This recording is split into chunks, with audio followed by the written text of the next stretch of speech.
Bangor, Caernarfon, Flint a Rhyl, nhw di'r tîma. Y rhif cyntaf ddod allan, Elin. 4. Rhif 4, y Rhyl 1879, wedi ennill y gystadleuaeth yma, yr hen Rhyl, 4 gwaith. Di colli y ffeinal 4 o weithiau hefyd, curo'r Bari, sioc fwyaf y rownd ddwytha. Mac, mi fydd y Rhyl yn chwarae'n erbyn pwy? Fydd hi'n gêm ddarbu? Reit, dyma ni ta. Rhif 2. Rhif 2, mi fydd y Rhyl yn chwarae'n erbyn Gaernarfon. Y ffefrynnau swn i'n ddeud oherwydd i saflan yn y gyngred ar hyn o bryd. Di curo Met Caerdydd a Bai Colwyn yn barod yn y gystadleuaeth. Felly, sy'n ambell un yn dweud bod i enw nhw ar y gwpan, ond mi fydden nhw'n gorau herio Rhyl i ddechrau. A'r gêm nesa ta. Da ni di osgoi y gêm fawr darbu o Bangor a Gaernarfon. Ffwrdd chdi, Elin. Iawn. Pwy sy'n nesa, sgwelwch y dda?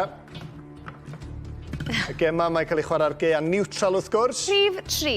Rhif 3, y Flint yn y Cymru Premier wrth gwrs. Tîm Lee Fowler yn yr hanner isa.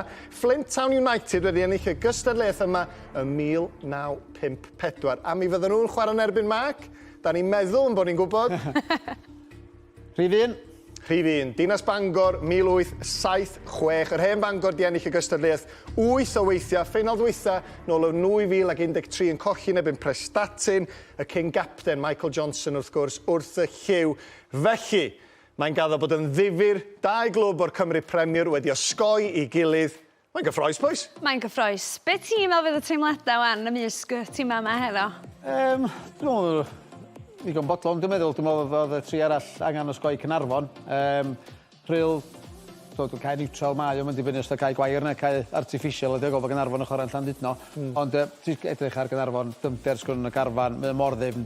Ond un gêm ydi ddef, lle da rhywun, gyro rhywun yma na dwi'n meddwl. Gown ni weld pwy di'r tîm cyntaf, sgwylwch yna. Oce.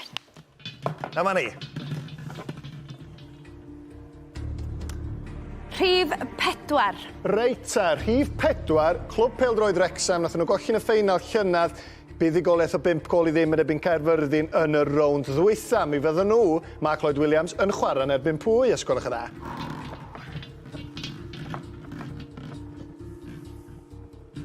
Rhif 1.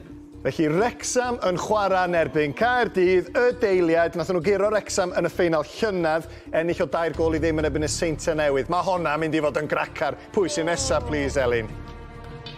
O, Wrexham Caerdydd, waw, wi. Rhif 3. Rhif 3 ydi Abertawe, maen nhw'n drydydd yn y gyngred ar hyn o bryd i cyrra Llandudno o 6 gol i ddim yn y rownd ddwytha. Tate Trivett wedi sgorio 2 gol chwarae teg. Mi fydden nhw, Mark, yn chwarae'n erbyn? Rhif 2. Wel, da ni'n cweit yn siŵr eto. Cwm Bran neu Llansawel. Y gêm yna wedi cael ei ohirio oherwydd cael glyb. Felly, fydden ni'n edrych ymlaen i weld pwy fydd Abertawe yn herio. Cwm Bran neu Llansawel. Cyffroes, de? Wel, mae hwnna'n gyffroes achos dyna oedd y ffeinal llynedd, ia? Caerdydd yn erbyn Wrexham. Honna oedd y ffeinal, a dyma nhw rwan jyst cadarnhad o'r gema. Wrexham yn erbyn Caerdydd, ffeinal llynedd wrth gwrs, ac hefyd Abertawe yn erbyn Cwm Bran neu Llansawel a'r gema i cael ei chwarae ar yr 8fed o fis Mawrth. O, mae yna lot o bobl yn mynd i edrych ymlaen yn enwedig at Wrexham yn erbyn Caerdydd.